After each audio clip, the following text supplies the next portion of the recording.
This episode brought to you by Trader Joe's. Because in this economy, even PhD candidates need jobs.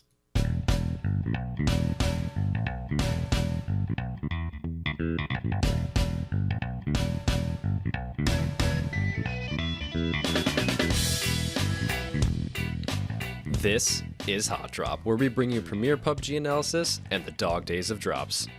I'm Dano, Cody is Lord Beardface, and let's get into it. Oh, what a beautiful show we have planned. Hey, as we're sitting here, I think we just got our 100th follower on Twitch. No way. Yes. Dude. I'm Thank almost you. positive that Welcome. just happened. Oh my god, 100 followers! Woo! McCoolin, hey, thank you, my friend. He or she, him or her, thank you so much. You won. They won the prize. You won the prize. I don't know what the prize is, but it's probably just our gratitude. So thank you. That is fun and exciting. Beautiful. Well We done. are happy to be here. This is episode 35, titled War Mode is Bay. We've got a lot of cool things planned today. War Mode is obviously one of the things we're going to talk about. We have no Xbox updates except for maybe one little tad of a development. Just a smidge. We have a PC update. We've got more information on Savage. What else? What other things do we have? John makes a great point yet again. And we got our question of the week. Got a question of the week. We had this might have been the biggest amount of feedback that we've ever gotten about a question of the week. This was a good one. Since War Mode came out, I think people were really excited about that game mode, and a lot of people wanted to share their thoughts. So we're gonna bring those to you guys, and yeah, keep that conversation going. Great. So let's dive right in, Dan. Sounds good. We don't have an Xbox patch for you guys. I know that a lot of things are kind of in the works, and it seems to be moving along a lot more slowly for the Xbox players. But we do have a reminder that Miramar is coming to your own test servers before the end of April. So we expect it to probably show up sometime in May, hopefully early May. I don't know about that yet, but it's going to be exciting for you guys to experience Miramar. A lot of people seem to have some qualms about it, but overall, I think it's really exciting that Xbox players get to see that map and explore it and find out what is so painstaking about some of it. Yeah, it's kind of split the community a little bit. It's the reason why the meme right now is add map selection, which we're going to get to, actually, by the way. What? They may or may not have done that or are planning to do it. Yeah.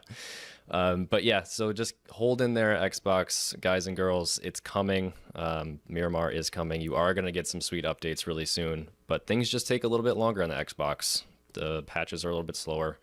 But And they have to go through another level of approval every time. So Exactly. if PUBG Corp is going to do something, they have to push it through Xbox. Xbox has to review it and push it back down, make changes, go back up, test again, throw it back out to the people. So hang in there. Yep, exactly. So in the meantime, we do have some PC updates for all of you guys on PC. So there was PC patch number 11, which came out. It actually hit the test servers this week and went live last night. And the biggest change is just a very simple one. They added a plane path visual, a way to see as soon as you enter the plane what path the plane will take and what the easy jump spots will be, and which ones that you'll have more difficulty reaching because it's just a little bit too far from that path. Yeah, I don't know. What do you think about this? I think it's beneficial. I think we've kind of always wanted it a little bit because it's not giving anyone really a leg up to be able to see exactly where you're going. Mhm. It'll make people drop faster. It'll make people drop more in clustered locations because it's not guesswork anymore. And it'll give you a better angle to land and start fights sooner. And so if they get to the point where they are adjusting the movement of the blue zone based on the number of players, which we'll also get to, that's going to be helpful for people to drop sooner, fight faster, and reduce that circle quicker. Yeah, it doesn't really change much gameplay. It's just sort of a quicker, easier way to see what towns are accessible to you as soon as you jump out. Yep. So other than that, we just have some bug fixes. There should no longer be excessive blood effects when you're getting shot in first-person mode while aiming down sights. They fixed an issue that sometimes caused blood effects to not show up when shooting other players. This is a key fix because that is the only indication that you get a hit, because there are no hit markers in this game. Yeah, and that one I did notice the second one, but the first one, I didn't notice it obstructing my view or anything when trying to aim down sights. So I didn't realize that was a thing or that was happening. Yeah, we did a lot of first-person mode in the war mode, which was pretty cool. I was really enjoying that, and getting back to my first-person roots, I think, was cool. Well, for whatever reason, that got me over having that sense of motion sickness, which I know a lot of people end up feeling and not liking first-person shooters because of. And I don't know why, but I didn't feel that, and I could play that no problem. And since then, we haven't played a third-person game. Yeah, and it almost feels weird going back, because I tried one on solo, and it just felt it feels very strange, sort of like you're detached from the gameplay a little bit. Yeah. Yep. Other bug fixes are they fixed an issue that was causing character silhouettes to remain visible while inside smoke. This means that if you threw a smoke grenade, you could see someone inside it, which is the opposite of what a smoke grenade should be doing. So that's a solid update. They've switching weapons while prone should no longer cause certain animations to break. In the lobbies for custom matches, they added a feature where you can spectate in real time. This is open just for people who have those custom game modes available to them. We obviously don't, but maybe one day we can dream about being a PUBG partner. I dreamed a dream of time gone by. And moving on. New crates. More skins, more stuff for you to spend your money on and or get robbed by the system. There's a really cool pan skin, actually. It's very cool. It's sort of like an embossed metal. There's no color to it. It's just sort of like the pan itself was built with this image on it of a level 3 helmet and like olive leaves underneath it. Very cool skin that's going to be very expensive. That's probably going to be the highest, most expensive skin in this game so far, if I know the PUBG community. And there's also a bunch of other skins, some cool Car 98 and AWM skins. That shark bite Car 98 looks That's just hella sick. That's cool. Yeah. This reminds me of a skin in Counter-Strike. It was one of the first skins they ever put in the game, and it was called the Spitfire, and it has this mouth on it. It's kind of like the old school warplanes. It's the old school fighter planes. Yeah. They would paint with like the open mouth with the teeth barred and like an eye kind of like mean looking. It was very cool stuff. Very cool stuff. Love it. So yep, this is a new skin. It's a new crate. They're giving you a 25% chance to get this crate in the regular weekly drop crate selection button. You'll get a 25% chance of getting this new one. And they have as always, the drop rates. The crazy thing about this one actually is that if you add up the ratios, so the first 4 skins, you have a 20% chance of getting the first 4. So 20, 40, 60, 80%. So you have an 80% chance overall of getting one of these 4. And then there's 1, 2, 3, 4, 5, 6, 7, 8, 9 other skins, 10 other skins. And like the chances of getting the Sharkbite Car 98 is 0.16. Yeah, it's ridiculous. So it's just, if you guys really want these skins, just buy them from the market when they're available, because you're not going to have a really hard time getting the one you want. You're going to spend way too much money. Sell the crates. If you want to get the crates, get the crates. Yeah. Sell those crates so that you can just buy the skin that you want. Exactly. Yep. And we've gone over crates a bunch of times, so you guys know how they work. The one interesting thing, though, is there is a target practice frying pan skin, which is a frying pan that has sort of like a dartboard, a bullseye on it. And this one can be purchased individually as a separate item for 5,000 BP. And you can only buy them once per account. So I think you only get one of these, and I'm going to probably guess it's not tradable. But that's a new mechanic to these skins that we haven't seen before. This is an outright buying a skin. If you have 5,000 BP, it's going to put that skin right into your inventory. This kind of sounds cool. If they start going down this road of being able to select what skin you want based on how many battle points you've accumulated, they have like a store instead of the randomness of the crates. Yep. I would much more appreciate that system. Or like monthly, have a cool one that you can all buy and keep and have. I think that's a cool idea. Following all this crate stuff, there wasn't a whole lot of changes, but they did change the reset date for crates. It used to be Sunday. They would switch over so you get them at the lowest price. Now it is Thursday. So today, effectively, all the crates have reset themselves to buy them at a cheaper rate. And players that can obtain through the new paid crate Equinox are unable to be traded or sold in the market for 7 days. I don't know why, but that's a thing. Yeah, I think this is to combat some of the what do you call it? Some of the scamming, some of the mining for crates. I don't know. I haven't thought haven't thought through this thought well enough for you, but a lot of games do this, and I'm not sure the reason all the time. It's just that when you open a crate, you get that item, and it's a 7-day cooldown before you can sell it. I think it's to combat scammers and people who are trying to take advantage of the system. Yeah. All right, so let's jump to our second topic. They rolled back everything about the blue zone that we liked so much that they added in the last update. Why? Why would they do that to us? Because they say they're making this game with feedback from the community. That's what they've told us. And apparently... I object. I also object, but apparently enough people didn't object, and enough people have complained about this where they decided to roll back all of the things that we were most excited for last week, which was the speed at which the circles constrict was slowed, but the time between the circles was increased. And I don't even think we got a chance to play it while it was live. We did. The first night that it was available, we played and we thought the circle was moving faster, or moving at faster increments, and it just kind of made the mid game not exist necessarily. Yeah. It wasn't as powerful as early game or end game, but like all of a sudden you felt like you were moving towards something. And you were kind of going with the circle instead of waiting for the circle every time, which I thought was pretty great. Mm-hmm. And we were just talking about this. You have a theory about why they reverted this, right? So I think, and I could be wrong, and you guys are looking at some Savage gameplay right now, with the new updates to the Savage map, they introduced a new mechanic where the blue zone starts moving faster if there are fewer people alive. So it looks at the number of people that are currently remaining in the game and decides, okay, I'm going to speed up. Whether it's the time between the circle or it's the actual movement of the circle, I'm not positive. I think it's the time between the circles is reduced if the player count is reduced. So that will speed up the game a little bit more. It'll push people to the center if the numbers are dwindling and people are more spread apart.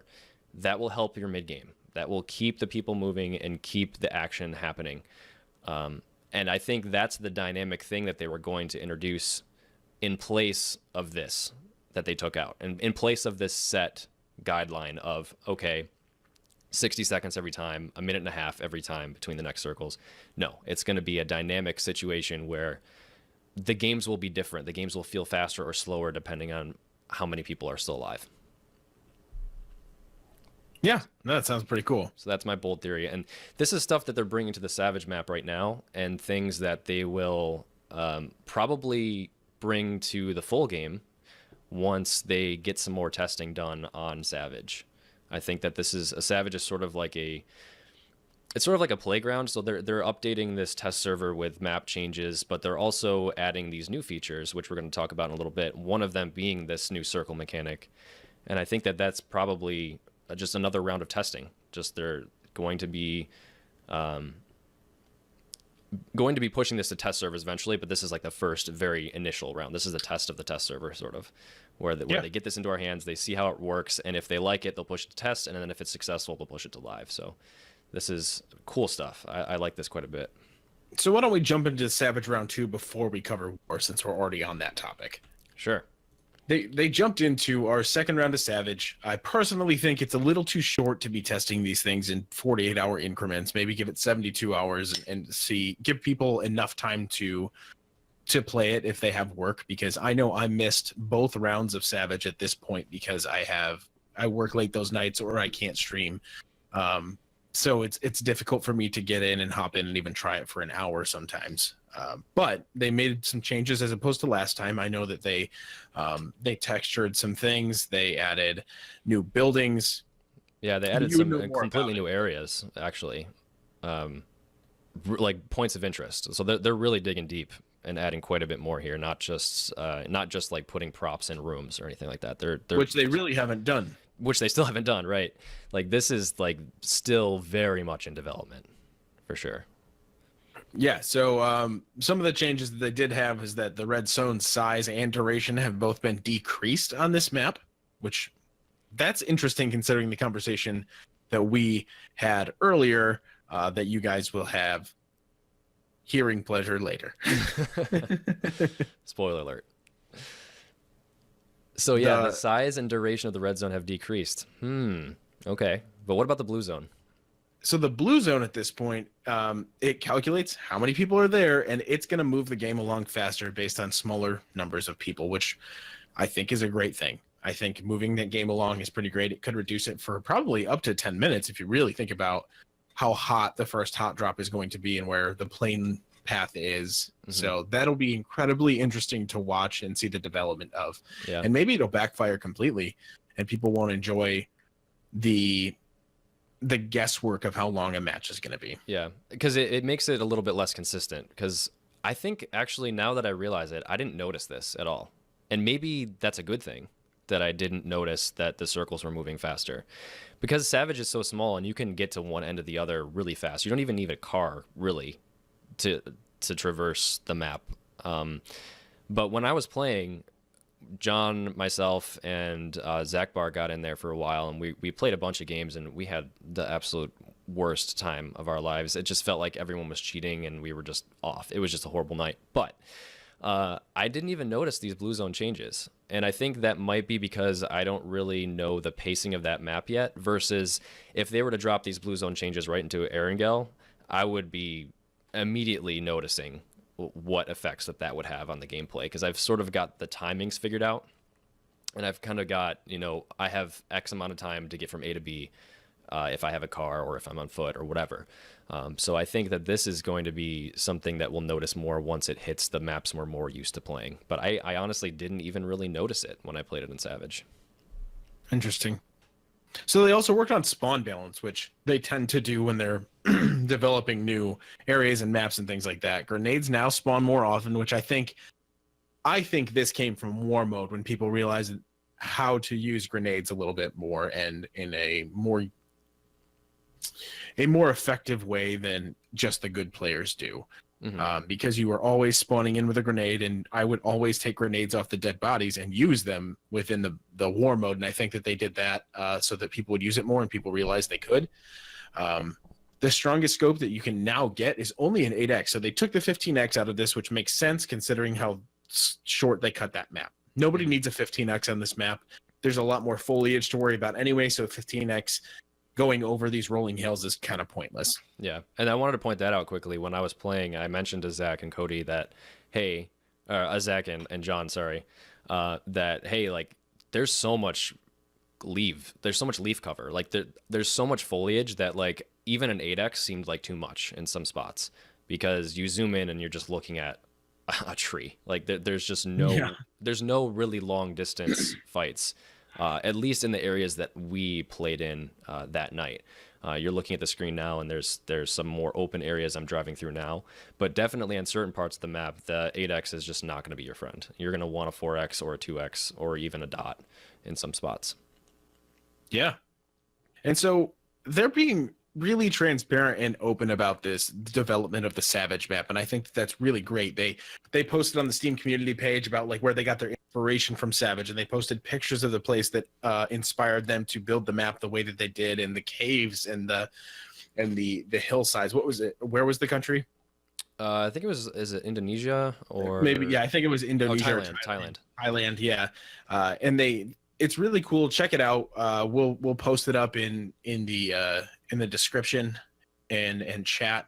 But these pictures are pretty great, and being able to explain to us how they are making it is sort of like the way that I like to think of music, is like when the artist tells us what inspired them to write a song or a book or whatever. That gives it more meaning to me, when some people claim that if you don't tell people what it's about, it's more meaningful to them. And I don't care what they think. I want to know why they made it, because that's what's important to me. Yeah. And so being able to see this gives me a better appreciation for the map that they're developing and the game that they're trying to build. And so they do say that this game or this map isn't going to be available for the next few months, but they will continue to do these super short testing windows, because that's the way they want to do it. They want people to jump in, feel like a lot of people will jump in at a short amount of time, and then they can make their decisions based on that. And I think they're pulling a lot of hard data from these. It's not just opinions, it's the hard data of how people are playing the game, because I think deep down they're trying to build a competitive map for esports. Whether or not that works out, we don't know yet. Yeah. But I think that is the goal with this. I don't think that it's too hard to, or too easy to hide that fact. Yeah. I would agree with that. People have asked for this smaller map for a long time for many reasons, and they're delivering it, and they're doing it in a manner which I definitely appreciate. To have it be open to us this soon and see it grow and see it being built out right before our eyes is pretty cool. I haven't been involved in anything like this before in gaming, for sure. Yeah. So, all right. Back to what has become our favorite game mode. What did you think of the war game mode? This was a limited time event. Huh. Good God, yo. I knew you were going to break into that song. It was limited time. It was only available for a couple days. What'd you think? Loved it. We had been talking about how it would serve as nothing more than a warm-up, and how it's not sustainable as a separate game mode and things like that. I gotta be honest, I probably still feel the same, but I had a blast playing it.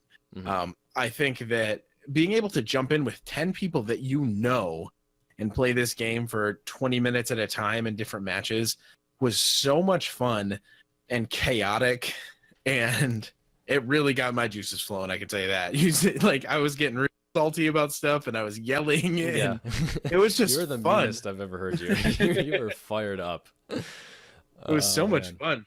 But yeah, I just want to point out, like, when you said bring us together, like, this was the one. This was the one. This was the game mode that brought our community together. It was no longer, hey, I'm looking for one more person into my squad. It was, hey, we're looking for 7 more people to join us tonight. Yep. To all play together and work as one and towards a certain goal, and a very quick mode where, say you missed the first round, you're going to be back in 10 minutes and we'll pop you into our game. Yep. It was really, awesome. really fun. It was so much fun to see the community come together. It was cool to be able to also figure out that it's terrible to just join up with random people for the most part. But then we also got like 5 or 6 people to join our Discord because they were fun to play with, and you could figure out what kind of people you want to be in your community, and not the people who are spouting off like hate speech and stuff like that, but the people that just want to come in and have a good time with their friends and make jokes about TV shows and stuff like that while getting shot and falling down and then being just real salty about everything. So I really enjoyed War Mode. I think that releasing it in spurts of like a week at a time would be cool. Like once a month, do it like that. But it was such a short amount of time. I think we didn't get enough time to really explore as much as we wanted to about it, to give as much feedback as we could have. Yeah, I would agree. I would have liked a little more time. There are some things that I definitely noticed right off the bat. Things like, I didn't think the weapon variety was enough. I don't know. Maybe it just because we were spawning so quickly, it seemed like I would always get an SKS or I would always get an M16. And there were no SMGs. You did get a pistol, and the pistol was random too. And we noticed some strategic things that you could do, such as use your pistol to finish off downed enemies, because ammo was kind of sparse, especially when you're fighting 20 other people. You only or if you parked yourself up on a roof, you knew you weren't getting off that roof for a while. So use your ammo sparingly, choose your shots the way that you want to. But also, if you wanted to go full bore, you could have killed everybody and just picked up random ammo and brought it to your friends. Yeah, I liked the fact that you only got a limited amount of ammo. It changed kind of how you approached your fights, because I kept wanting to camp, but it discouraged that because you would just run out of ammo. The airdrops added were a really nice touch. I think the airdrops came down every few minutes or so, and you could get all of the care package weapons, which was pretty awesome. Like, you could really showcase your skills when you got an and you're respawning quickly, and then that would spawn like some moments where it's like, hey guys, I've got a really good sniper rifle. If I die, it's on my body. Go get it. Like, make sure the other team doesn't get it. That was one of the best things about it, is because you would know that you could get it back also. Yes, right. If you die, you can go back and find it if you're fast enough. Exactly. And the worst part is when you're like, somebody please shoot me, I'm already dying and I'm gonna miss the plane. And I don't want to miss the wait plane. that 38 seconds if you just missed it. Yeah. But then being able to, like, if most of your team had died in one firefight, you all go, okay, where are we going to go now? We just messed up in this position. They've got it. Are we going to land on top of them? Are we going to go around? Are we going to stay far away? And you sort of forget that there's a third team in play. Yeah, because they Because always you're sort so of just become focused. one team. Yeah. Yeah. One enemy. And that was the key right there, what you just said. Like, we would lose a point or we would lose an area and we couldn't come back to it. We were like, okay, this isn't working. And because we had a squad of 10 people, we could easily go, all right, guys, everyone go to this marker now. We're going to take a different approach. We're going to get behind them this time. Yep. Or we're going to try to take the hills instead of taking the city. And you could work together. And it was like a regular game of PUBG, except you had 9 other teammates on your side instead of just max 3 other people. And I think it also, because there were quick reses, you would be picked up in a second and a half, essentially, with half health. It wouldn't bring you down to a sliver like the other game. It would encourage people, I think, subconsciously to play better as teammates when you're doing duos or squads, picking up your friends, doing whatever. But then when we tried to do that, it was harder when we went back to the normal game mode because it would take 10 seconds to pick somebody up. And you're waiting and waiting and waiting and thinking that you're going to die. And it kind of brought back some of that stress-induced feeling that you had when you first started playing the game. Like, oh God, I'm going to die right here. And my friend. Yep. So I think overall it was a blast, and I can't wait to play it again.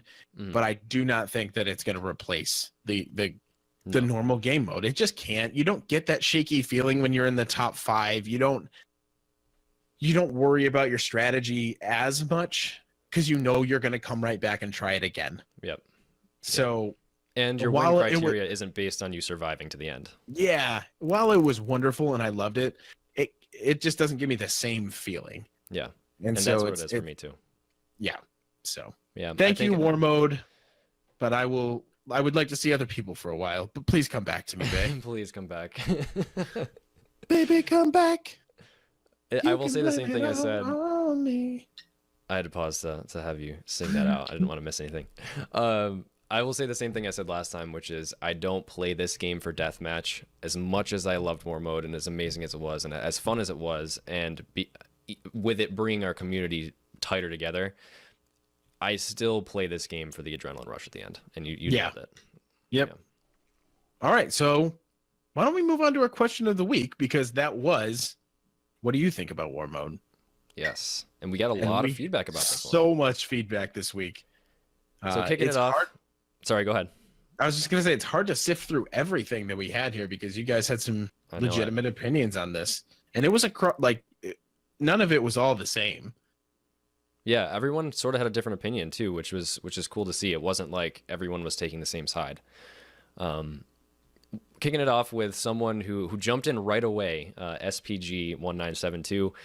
He posted this even before we even posted it, that it was the question in the Discord. So he jumped right in there and said, as an underprivileged Xbox player, I would love a War Mode. It sounds like a ton of fun without the palm shaking. I'd still play the full experience as nothing comes close to it, but sometimes I just want to play Battlefield with those PUBG mechanics, and I could not agree more. That is like the movie tagline of this. Like, it doesn't get your palms shaken, but boy, is it fun. Yes. Exactly. So Mongball wrote, War Mode is a central part of PUBG and needs to be made a permanent game ever more quickly. It feels like a totally different game, so I don't think it will negatively affect the main game, but in just 90 minutes of war, he learned so much and grew his confidence massively. Huge thumbs up. That is, I felt so confident because I'm not a great shot, but I felt so much more confident going into a game after I played War Mode, and I feel better about adjusting to compensation and throwing it on full auto and knowing I can do it at close quarters and feel good about it. So, yeah. And if you screw up, if you screwed up in War Mode and you died stupidly, you didn't let your team down, you didn't have to go back and restart from nothing. That was the best part. It's like you can practice, you can try stupid stuff. You can get penisy. You know what I'm saying? Yeah. Get penisy. Jamie says for him or her, PUBG has to stick with the survival style classic gameplay as the main course. So here we go, a little bit of interesting take on it. That's what differentiates PUBG and makes it so special. But War Mode, especially on Xbox, can help ease new and less frequent players into the game, so there is a benefit to it. And again, speaking of Xbox, there is a gulf in skill of people who play, say, 8 hours a week to those that put in 25 hours a week. And unlike most games, this gulf doesn't seem to close much over time, but they think that War Mode will help close it a little bit. I would agree. I think it helps people raise their skill ceilings a little bit faster. Mm-hmm. And Draven puts it a different way, saying that War Mode shouldn't even be an option for people. One of the most annoying aspects of the game is the minute-long wait for a match while you punch people in the face. This signals that people are wanting action and they're bored in the queue. So why not, when you're waiting there, do you want to play War? Okay, here you go. Here's a minute and a half of War Mode, and we're just going to throw you into the plane when you're done. Yes. And I think that's a wonderful idea. You can choose yes or no, or they can just throw you in at that point and not care what you have to say. But I think that it's a really good idea to just throw people in, ask them if they want to play. You'll get a lot of people that want to jump into that. Yeah. And just shoot around for a bit and then hop into the plane. So this is a real thing. I've seen this in other games. There's another battle royale mode, battle royale game called Isle of Nine, and they do this in their lobby. Their lobby is a death match, and there's guns all over the place. You just run over to the gun and you walk through it and you pick it up, and then you just shoot people and you die and you respawn instantly. And it's not outside of the realm of possibility to add this to PUBG as well. Yep. The Downward Spiral says, without being able to play it because he is an Xbox player, he thinks that there is an identity a game should hold, and this is obviously a huge diversion from the original game. However, he says he thinks there is room in the game for a warm-up arena where there is no winner. A player has a time limit in this server, something like that. Keep the focus on expanding and perfecting the main directive of the game. So this is what I like to see. This different types of feedback, you guys, different opinions. Like, maybe we're not right. Like, we like to hear what you guys have to say too. And this is a really good example with good backup data here, saying like, yeah, like there is definitely a good reason to perfect the main game before they start doing this, or not even add this. Like, I think that is a legitimate point, to focus mainly on the game that you want it to be, that it should be in the first place. I hope that makes sense. Yeah, no, it does. And Pumpkin Pie Eater kind of had the same thing based on what he wrote, but it says war spelled backwards is raw, and the dictionary definition says a coarse or crude thing, which he thinks that game mode is. It's coarse, it's crude, it's rough. So, and I mean, he was struggling sometimes when we were playing that, but he was also destroying people at times too. Yeah. So it was fun to see everybody that's hanging out in the chat and hangs out in our Discord to just jump in and play this with us, and then give us feedback on the thing that we witnessed. Right. And it was cool to see how people play this game. Like, I'm calling out Ducky right now. Ducky got into a match with us, and he was off in the corner trying to get every single airdrop he could, playing his own game, which is perfectly legitimate way to play this game. Yep. But if you did that in a regular squad match, like, that's not cool. Like, that's not right. okay. Like, exactly. But in war mode, it was perfectly fun because a bunch of people, and then we could all loot up and be fine afterwards. So yeah, it sort of adds some personality to the people that we talk to in our Discord that we haven't really played with so much yet. So it's pretty cool.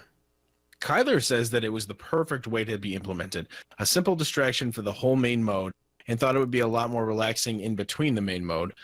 He thinks we liked it way more than we probably should have, and he said he didn't feel like it was a training arena due to the lack of variety of guns, which is a totally valid point. Valid. He said that he had the SKS way too much, and he only had the SCAR twice, which I do feel like they have beefed up the SCAR a little bit in everything, and they're not spawning it as much, but that's just a theory. Way, doesn't it? Yeah, I would agree with that. He said maybe we can see more Fortnite-esque large team battles. Yeah, but the limited time modes show promise. And he says that, like you just said, it's too random to be a training mode. But I think that this is the foundation of a training mode if they decide to make it that. Like, you could just do the same thing, but have it be against bots, or don't parachute, or have every gun available to you and just make it a firing range. Like, this is the foundation of that, to restrict the map off into the small area and build these respawn mechanics in. So I don't think this was intended to be a training mode, but I could see how it could be. Mm-hmm. There's a lot of things in here that also kind of just reiterate the point. John agrees with this essentially. Mongball said that once he went back to he had more fun playing war. And Josh wrote it was very fun. He liked being able to win a lot more and be in a group of friends, which is the same thing that we feel. You won a lot. You lost about 50% of them, but it was a good time. Mm-hmm. OJ, I'm just going to call him OJ because it's a long name, says he thinks this game has lots of room for potential, and War Mode is definitely a great example. The standard mode will always be the main draw, and it's fun to try out new things in the virtual playground that Bluehole made. Again, like, if you think of the name of this game, it's Battlegrounds. Like, that could mean anything. It's not Player Unknown's Battle Royale, right? So that's a good point. It's a virtual playground. And once custom games are released, we may end up with a server browser or server lists that will hold these events themselves, similar to how Team Fortress 2 and how early CSGO and actually current CSGO and Half-Life server browsers were. He says he's not sure how private custom servers could function in this kind of space, but he thinks it's a real possibility that they could do it this way and not rely on Bluehole to hold these events. This is a perfect opinion in my regard. Perfect opinion.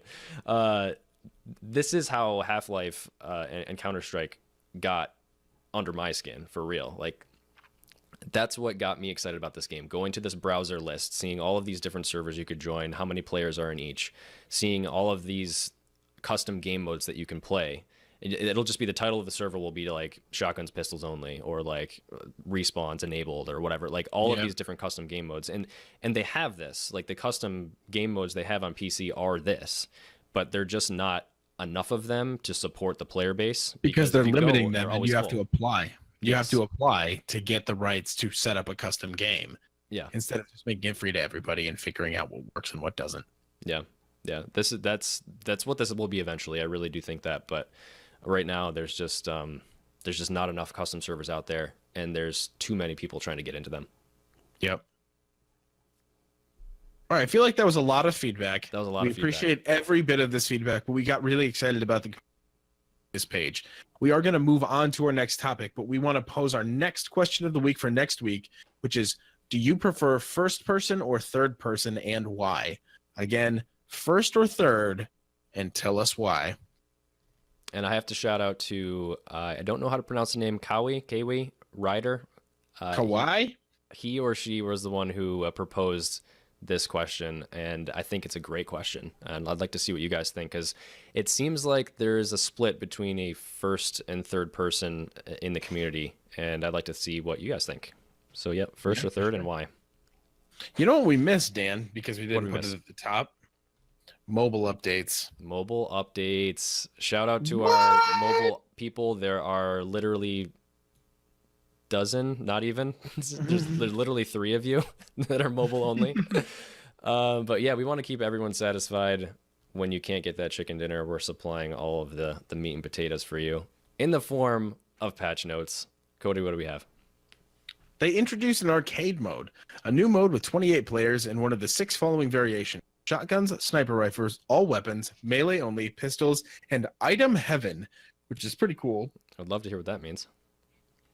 They introduced trading grounds to try out all the weapons and practice your shooting skills. What? That sounds crazy. Why would they do something like that, Dan? And not give it to PC or Xbox. Yeah. Well, garbage trash. Different developer. I don't know. I would like to. They added a dusk setting, which is just kind of cool. I mean, who doesn't like different times of day to play in? Yeah, and they enhanced the combat experience by adding a follow function for both parachuting and after landing. Automatic door opening can be enabled within the settings. Pause between picking up multiple items automatically has been adjusted. So I think that kind of got a little squirrely for people using smaller devices for that auto looting.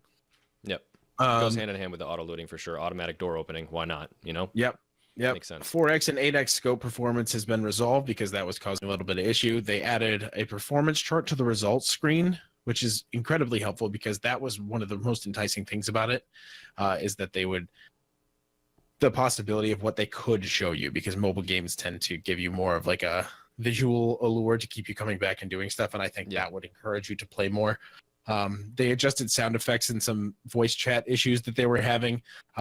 Leaning, the movement speed is increased and added a lean and open scope and a lean and fire, different toggles. Flipping tricks for motorcycles, nitrous oxide for cars. Is this a boost? Is it just like the same as holding down shift? I guess, but like, wasn't that there already? I don't know. Yeah. But nitrous oxide. Let's go. Fast and the Furious.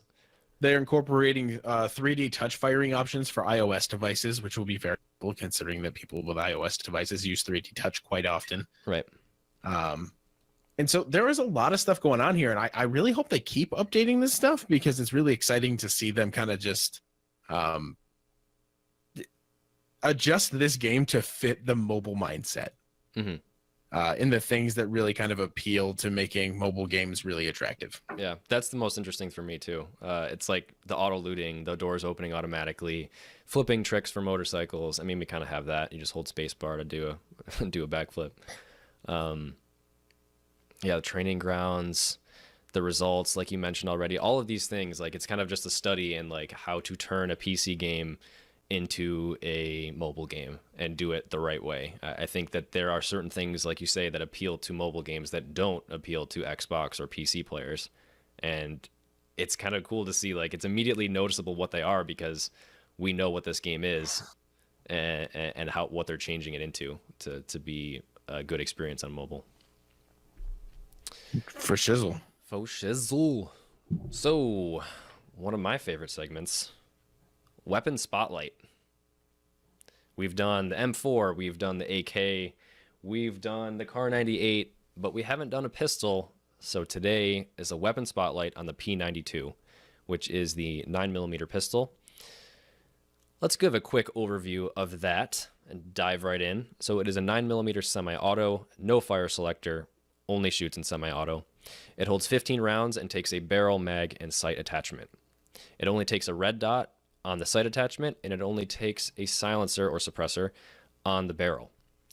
So the magazines are easier to find. Quick draw, everyone knows what these are. Quick draw extended and extended quick draw. The extended gives you those extra 5 rounds to bring it up to a max of 20, and the extended quick draw gives you that plus the ability to reload faster. Barrel attachments, you only get the silencer, like I just said, but it reduces the radius of the sound created by the pistol from 400 meters down to 100 meters. So that's, again, quite a bit of difference. Yeah, and if you put hills or buildings between that, it's almost impossible to hear half the time. Yes. It's one of the most quiet weapons you can find in the game. It is. Yep. Right alongside the VSS, which is also pretty quiet too. Yeah, it's literally everywhere too. So like you're gonna find this gun. It's gonna be one of your first go-tos until you find a normal weapon. I think that it does suck a little bit that you can only use red dots on these pistols. However, it's a pretty reliable weapon until you have to find something else. It's got the biggest clip capacity. If you're anywhere near a halfway decent shot, you're gonna pick it up over the 1911 anytime. Mm-hmm. While the 1911 does a little bit more damage, I think it holds less. So it kind of sucks having to reload. Yeah, literally less than half, 7 or 15. Yeah. So it is more powerful, but yeah, I would take 15 rounds every single time. And so you need about 5 shots to a level 2 vest to get a kill with this, or a down but not out. And you'll need about 3 of these to get a kill if you get all headshots. So it's 5 to kill, hit kill, and 3 hits to the head to kill. It does 29.9 though, so you still need 4 hits with no vest or helmet, or no vest. 2 hits with a no helmet. So it's not ultra powerful, but it is reliable and has a faster rate of fire if you can click. Right, exactly. And so those numbers, again, were for the level 2 vest. That's what we focus on the most because that's typically what you're going to find. But I did include those level 0 or no helmet and no vest because you're going to use this gun in the early game and pretty much ditch it in the mid game, and definitely not going to be using it at the end of the game. You're going to have much better weapons by then. So how do we use this? Cody, how do you use this weapon? I use it only in early game, and I don't touch it after the fact.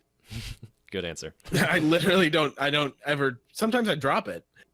Sometimes if I don't like, if I'm in the mood to just scroll through my weapons, I drop it because I don't like to scroll. But then recently I've changed my key binds on my mouse to click buttons instead of scroll through things. Yep. So I just kind of got rid of it. I think that's valid if you like the scroll. For me, I keep it because of one big advantage it gives you, which is if you want that extra red dot to use if you have a 4X on your AR, you can put the pistol in the pistol slot and throw a red dot on it, and now that red dot doesn't take up any space in your inventory. This is like deep strategies right here. Yeah, that is. But it's true. If you want to free up some inventory space, keep the pistol, throw the red dot on it, and that won't have any impact on your backpack. So how I actually fight with this, I never aim down the sights when I have a pistol, any pistol. I always just shoulder fire, hold down the right mouse button and click away with that. And usually that's going to be pretty accurate. I found that I'm more accurate that way as well. Yeah. And it was by accident that I discovered that it's not worth your time to aim down the sights. Just use the indicator on your screen and fire over the shoulder. Definitely. Yep. So that's how we use it. And that is the P92. Very quick rundown of what that weapon is all about. Next week, we're probably going to cover one of the more interesting weapons in this game, and I'm going to give it away. I want to talk about the crossbow because that is the most underused and underappreciated weapon in this entire game. So let's talk about that next week. Let's. So on to the main event. Cody, what's that? This is our good pal, our citrusy fella, the Lemon John. With John makes a great point. Here's John to make a good point. It's great, Daniel. Great point.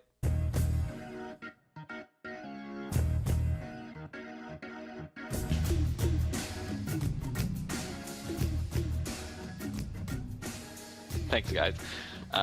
So today I wanted to talk about red zones.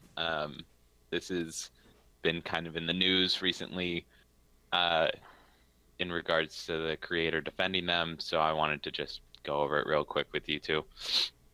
So the red zones, just for anyone who might not play very much, is a zone that spawns anywhere on the map that drops bombs after a certain amount of time. It's like a bombardment, basically. It's very easy. If you get hit by one of these bombs, you're probably dead. I've never survived one. It's also very rare because it's a large area and spread out. You can take cover in houses, that kind of thing. So, first pass, what do y'all think about red zones? Just initial thoughts. Do tell, Daniel. Do tell. Sounds like you have an opinion. Well, you're just saying the bombs are pretty powerful, and that is true. I don't think I've ever been downed by one, but it also seems like the radius of effect of each bomb is pretty small. So like a bomb can go off right next to you, but it doesn't take you out. It's kind of weird. I don't know if it's buggy or what it is, but anyway. I don't know. I think it's not a very fun honest mechanic. with yourself. I will be very honest. It sucks. It's not fun. I don't enjoy it. I don't enjoy being killed by it because I have, even if it's only been on, a handful of times, less than 10, more than 5 probably, in 500 hours. Camping because of it isn't fun. It encourages camping. The audio distortion that used to happen when the windows would break was horrible. It would freeze people's games and sometimes crash your game when it broke multiple windows at a time. Same with grenades. They take it out for the tournaments, but they leave it in for everyone else. I think that's kind of strange. If it's not worth adding to a tournament, why is it in the regular game? It's kind of my thought. But yeah, I just think it's not a great mechanic. The only thing it does well is mask your audio footstep sounds, and some gunshots, definitely silence shots, are going to be masked by the sound of the red zone. But yeah, overall, I'm not a big fan. Cody, what do you think? I'm gonna just disagree with everything you said. Perfect. Love it. Essentially, I don't know why exactly, so hopefully it kind of just comes out as I talk, but I really enjoy having the red zone in there. It's one of those things that you kind of just accept as canon, just like the frying pan. That's not actually in real life going to block all the bullets, but they leave it in the game because it's become part of its identity, whether or not it is good or pisses people off. And I appreciate that about certain games in the way that they kind of develop their own little I don't want to say identifiers, but that's really what it is. It's the pan and the shitty red zone. When you get caught in it, I've died. You don't survive usually. If you're in a team, you can get knocked out and then picked up from that. But that's only happened to me one time. Every other time, like you said, less than 10, more than 5 probably. I've died to the red zone. I like the fact that when you see a red zone, you either have to run out of it, be ballsy, or try and run through it, or camp out until it's over with. Those times when you choose to camp, I feel like it knows that you've camped and it follows you at that point. But I like that it adds something that actually has nothing to do with being good at the game into the game. I think that it adds some sort of randomness, and you see in every single game there are a couple people that die to the red zone. Yeah. And I think that it just kind of adds one other thing that you're just always kind of on your toes about.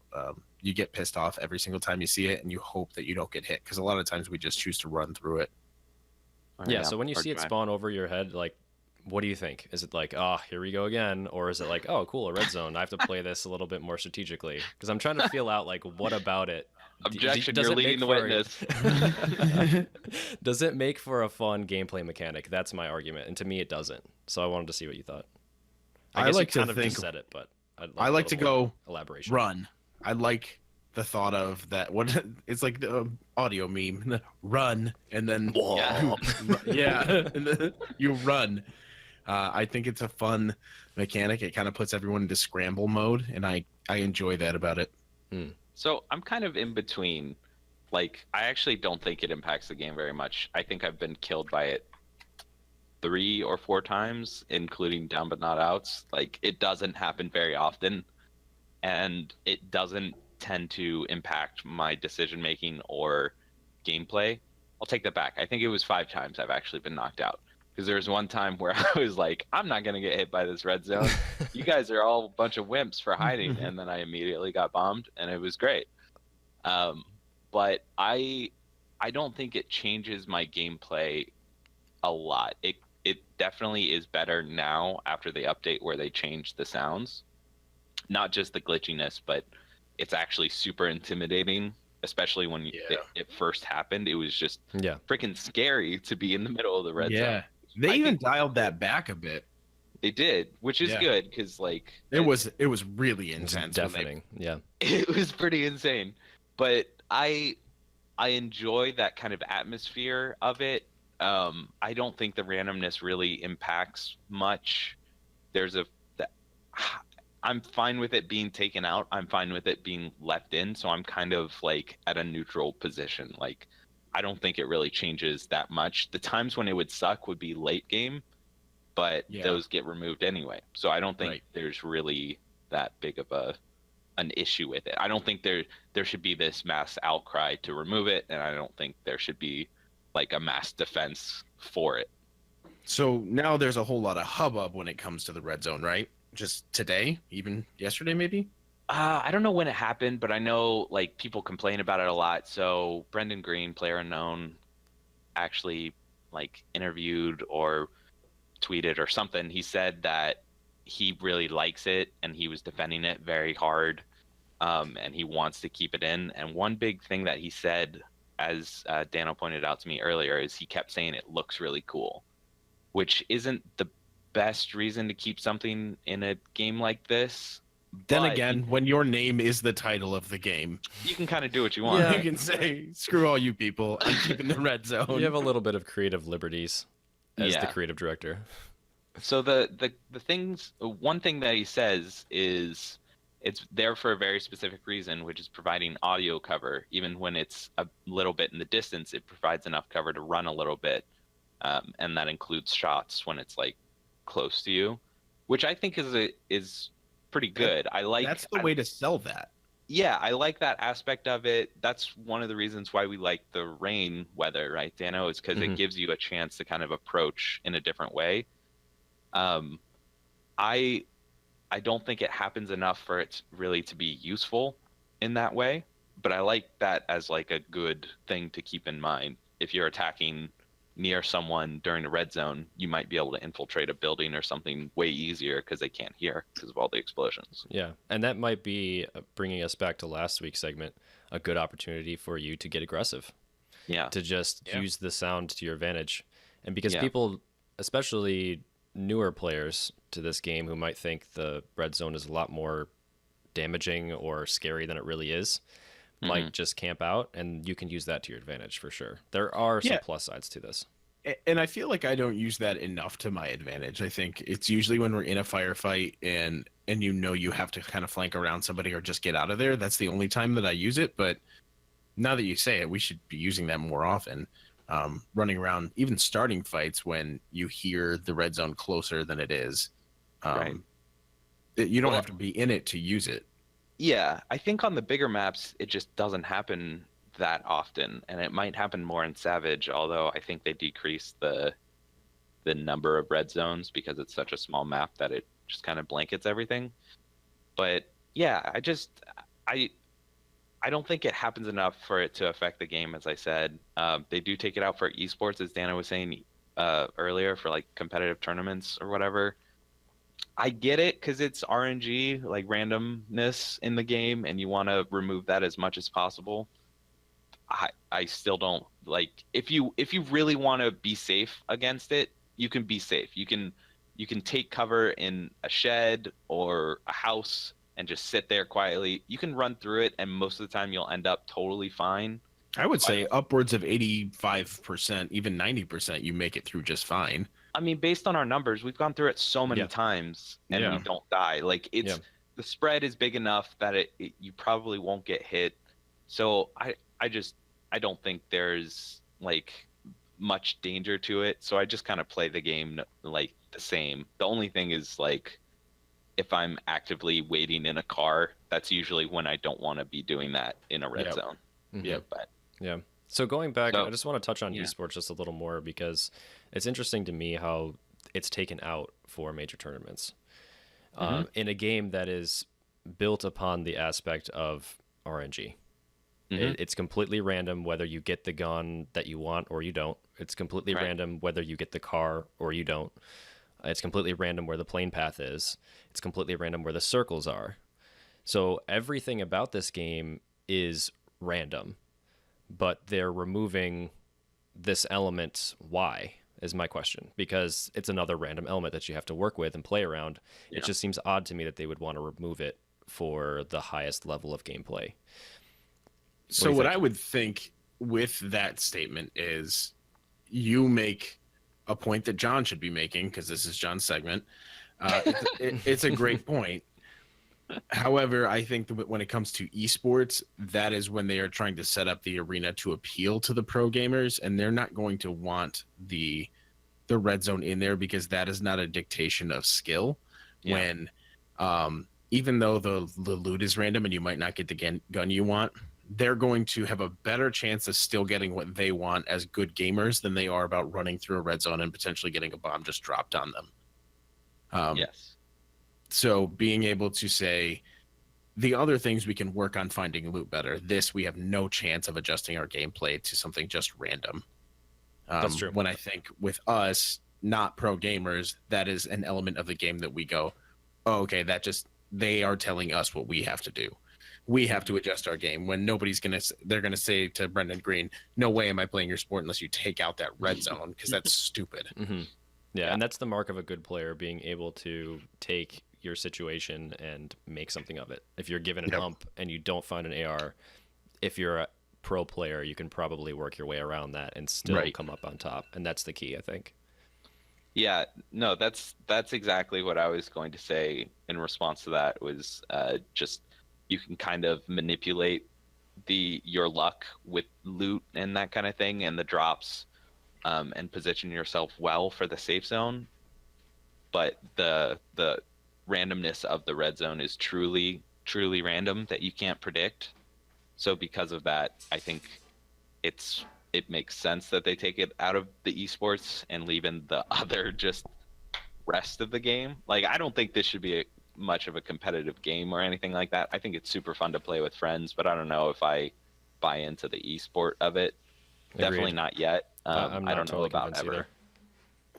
either. I'm not sure. I feel like the watchability of it from a competitive perspective is difficult, but also playing it as a whole from a competitive perspective is very difficult. Watching it from a casual's perspective of tuning into a streamer, that's where this game shines. It's super great. Yeah. Excellent. All the downtime, like accentuated by these super hot moments where everything is happening all at once and it's super intense.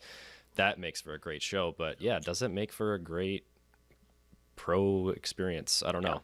Maybe a 4x4 map only, but we don't know that yet. Yeah. You said downtime. I want to just real quick before we finish this up. Yeah. Red zones and downtime, that is kind of my biggest issue with it, is because if you want to be really safe, you have to sit in a house, camp, like you said, and that adds additional downtime and less likely that you will find fights in it, like find fights around that time period. So it just takes a chunk of the game, like like the red zone pops and then it waits a bit and then it starts raining down bombs. So maybe like a minute, 45 seconds or something out of your game where you could be running around trying to fight people. Mm-hmm. That is a downside that I think is frustrating about it. Mm-hmm. So in closing, what do y'all think? Keep it? Get rid of it? I would say keep it. Let's keep it for now. Maybe make some tweaks and adjust the way that it is used later on. Maybe they dictate that there's only 5 throughout the game, and you don't get the option of camping. It just destroys the area you're in. I think I would be supportive of a change like that. Forces you to move. Give it a purpose. You can't camp. It will kill you. The red zone is a death zone. Like a gas or something like that. Yeah, something like that. I think I would be in support of keeping it and altering it. But in its current state, I think I just accept it for what it is. Dano. In its current state, I say take it out completely. I don't think it's fun. Like I said, I don't enjoy that mechanic, and I just don't want to see it in the game. If they think it doesn't belong in a pro match, I'm not a pro, but I'd like to think I'm pretty good at this game, and I want to do my best, and every single time I get knocked down by a completely random red zone bomb when I'm trying to engage someone, I just get really frustrated. Because it's my fault that I was there, but it's also really just not fun. And that's why I'm playing this game, is to have fun. Yeah. I say in its current state, take it out. I think that's a good point. If it's not in the esports, it shouldn't be in this mode. I think adjustments would be really great, but current state, take it out. Yep. If they make it more deadly, I'm all about that. If it's smaller and more tightly packed bombs where you have to take cover or you're 50% of the time going to get screwed. You're lucky to get out safe. of it. Yes. It should be you're lucky to get out of it. Yep. It's like but you it run should also it be now. a third the size. Yes. Just make it smaller, make it more concentrated, and make it so you literally have a 50-50 chance of surviving versus a 90-10 chance of surviving. Right. Yeah. Cool. I think this covers it. So this has been me, John, making a great point. Or Dano this time, I guess. All of us. We all made really good points this time. High five! Woo! Great points for everyone. That was a great segment. I think that was a long overdue conversation. I would agree with that statement. So that about wraps up episode 35 of Hot Drop. We do the show live on Twitch every Thursday at 7:30 Eastern at HotDrop_podcast. If you want to join our community, hit up our Discord where you can answer our question of the week and just join in the random chat throughout the day. After the live show, we jump in and play some PUBG, and that's right about now. So until then, we'll see you in game.